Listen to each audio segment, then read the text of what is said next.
لیکن زہری صاحب وہ جو آپ کے اوپر الزام لگا رہے ہیں وہ بھی کافی سنگین ہے. وہ کہہ رہے ہیں کہ آپ نے تو ان کو چادر پہنائی مریم نواز کو اور ان کی گاڑی بھی چلائی. تو یہ سارا کام تو آپ کرتے رہے, ان کو بیٹی بھی بنایا, سارا کچھ کیا. تو اب ان کے بیانیے سے اختلاف ہو گیا, اس وقت کیوں نہیں ہوا؟ میں آپ کو بتا رہا ہوں, نہیں غلط کہہ رہے ہیں, غلط کہہ رہے ہیں. ملک صاحب غلط کہہ رہے ہیں. طلال بھائی میرے بھائی ہے, میں ان کا احترام کرتا ہوں.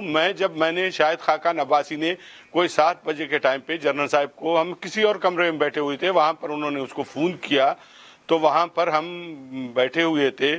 تو جنرل صاحب نے پھر مجھے 7 والے کمرے میں لے گئے اور انہوں نے کہا کہ اس طرح کی بات ہے.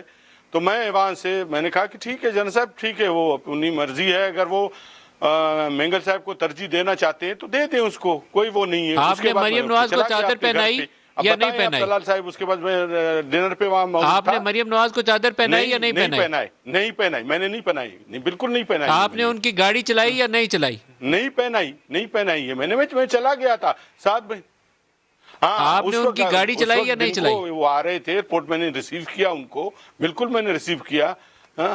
بالکل چلائی میں نے, میں اس پہ وہ کر رہا ہوں, بالکل میں نے وہ کیا. میں یہ اور اس کو بیٹی بنایا مریم نواز کو یا نہیں بنایا؟